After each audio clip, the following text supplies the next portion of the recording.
Tekanan terhadap Kapolri Jenderal Listio Sigit Prabowo untuk mundur semakin kuat, menyusul berbagai kritik terhadap kinerja Polri dalam menangani kasus-kasus besar, seperti polemik ijazah mantan Presiden Joko Widodo dan dugaan pemerasan oknum polisi. Di tengah isu pergantian ini, dua nama mencuat sebagai calon kuat pengganti Listio, Komjen Rudi Herianto Adinugroho dan Komjen Ahmad Doviri. Keduanya memiliki rekam jejak panjang dan dianggap mampu membawa reformasi bagi Korps Bayangkara. Siapa saja mereka? Dan apa yang membuat mereka layak untuk posisi tersebut? Konteks pergantian Kapolri. Listio Sigit Prabowo, yang dilantik sebagai Kapolri pada Januari 2021, menghadapi sorotan tajam.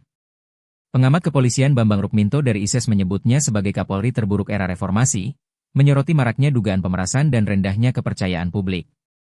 Direktur Amnesty International Usman Hamid juga mendesak pergantian sejak 2024, mengutip dugaan represi berbasis kekerasan. Dengan masa jabatan Listio yang kini memasuki tahun kelima, spekulasi tentang penggantinya mulai ramai diperbincangkan, terutama setelah Presiden Prabowo Subianto menunjukkan sinyal perubahan di tubuh Polri melalui langkah-langkah anti korupsi terbarunya. Profil Komjen Rudi Herianto, reformis non-akpol. Komjen Rudi Herianto Adinugroho menjadi nama yang paling banyak disebut di platform X sebagai calon Kapolri. Rudi, lahir pada 17 Maret 1968, memiliki latar belakang unik. Ia bukan lulusan Akademi Kepolisian, Akpol, melainkan Sekolah Inspektur Polisi Sumber Sarjana, SIPS, pada 1993. Meski demikian, ia berhasil menembus pangkat Bintang 3, sebuah prestasi langka bagi perwira non-Akpol. Rudi juga seorang akademisi, dengan gelar guru besar di Fakultas Hukum Universitas Lampung, setelah menyelesaikan studi hukum yang memperkuat pendekatannya dalam penegakan hukum. Karir Rudi di Polri dimulai dengan fokus pada bidang reserse. Ia pernah menjabat sebagai Direktur Tindak Pidana Tertentu, Dirtipiter, Bareskrim pada 2017 hingga 2018, di mana ia berhasil mengungkap kasus-kasus tindak pidana khusus. Kemudian, ia menjadi Direktur Tindak Pidana Ekonomi Khusus, Dirtipideksus, Bareskrim pada 2018 hingga 2019, menangani kasus ekonomi berskala besar. Rudi juga menjabat sebagai Kapolda Banten dari 2020 hingga 2023, di mana ia dikenal tegas namun humanis dalam menangani konflik agraria dan kejahatan jalanan. Sejak Desember 2023, Rudi menjabat sebagai Sekretaris Jenderal Kementerian Kelautan dan Perikanan, KKP, menunjukkan kepercayaan pemerintah terhadap kemampuannya dalam sinergi antar instansi.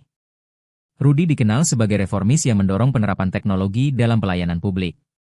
Ia juga memiliki visi hukum berbasis keadilan sosial, yang membuatnya mendapat dukungan luas di kalangan masyarakat.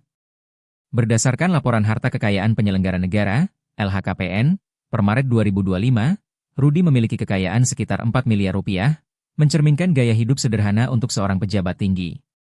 Dengan pengalamannya, Rudi dianggap mampu membawa angin segar bagi Polri, terutama dalam memperbaiki citra institusi yang tengah terpuruk.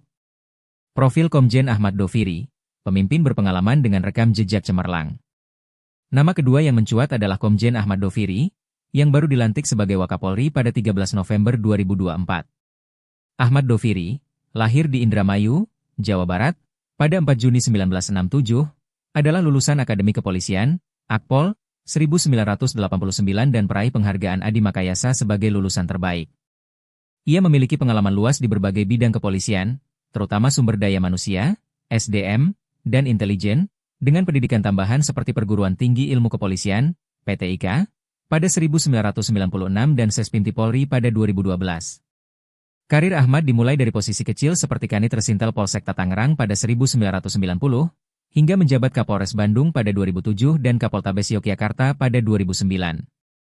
Ia juga pernah menjadi Kapolda di 3 wilayah berbeda, Banten, 2016, di Yogyakarta, 2016 hingga 2019, dan Jawa Barat, 2020 hingga 2021. Selama di Yogyakarta, ia berhasil menangani fenomena kejahatan jalanan, kelitih, yang meresahkan masyarakat. Ahmad kemudian menjabat sebagai Kepala Badan Intelijen dan Keamanan, Kabaintelkam, Polri pada 2021 hingga 2023, di mana ia memainkan peran kunci dalam mengungkap kasus pembunuhan Brigadir J oleh Ferdi Sambo. Ia memimpin sidang etik yang memutuskan pemecatan Sambo, menunjukkan ketegasannya dalam menegakkan kode etik Polri. Sebelum menjadi Wakapolri, Ahmad menjabat sebagai Inspektur Pengawasan Umum, Irwasum, Polri pada 2023 hingga 2024, di mana ia meningkatkan transparansi dan akuntabilitas kepolisian. Berdasarkan LHKPN per Mei 2024, harta kekayaannya tercatat sebesar 7,32 miliar rupiah, terdiri dari tanah, harta bergerak, dan kas, tanpa utang. Dengan pengalaman dan reputasinya, Ahmad dianggap sebagai kandidat kuat yang mampu melanjutkan reformasi Polri dengan pendekatan berbasis profesionalisme, analisis dan sentimen publik. Di platform X, nama Rudy Herianto lebih banyak mendapat dukungan warganet, dengan tagar seperti Rudy for Kapolri yang ramai sejak Mei 2025. Banyak yang memuji pendekatan humanis dan latar belakang non-akpolnya sebagai simbol perubahan. Sebaliknya, Ahmad Doviri lebih didukung oleh kalangan internal Polri karena pengalamannya yang luas dan kedekatannya dengan Listio Sigit. Namun, beberapa warganet mempertanyakan apakah Ahmad, sebagai Wakapolri baru, akan mampu membawa perubahan signifikan jika naik menjadi Kapolri, mengingat ia bagian dari rezim Listio. Pengamat politik Ray Rangkuti menilai bahwa Prabowo kemungkinan akan memilih figur yang sejalan dengan visinya untuk memperkuat stabilitas nasional, terutama setelah langkah anti korupsinya di sektor sawit. Rudy, dengan pengalaman di luar Polri, dianggap lebih mampu membawa perspektif segar, sementara Ahmad memiliki keunggulan dalam hal kesinambungan dan dukungan internal. Namun, tantangan besar menanti siapapun yang terpilih, termasuk memperbaiki citra Polri, menangani kasus-kasus besar, dan menghadapi dinamika politik di pemerintahan baru. Pergantian Kapolri menjadi momen krusial bagi masa depan Polri. Rudy Herianto dan Ahmad Doviri, dengan keunggulan masing-masing, menjadi harapan untuk membawa perubahan. Akankah Prabowo memilih Rudy sebagai simbol reformasi, atau Ahmad untuk menjaga stabilitas? Sementara publik menanti keputusan resmi, langkah ini akan menjadi ujian besar bagi pemerintahan baru dalam menjawab harapan rakyat. Bagaimana pendapat Anda tentang kandidat-kandidat ini? Tulis di kolom komentar ya.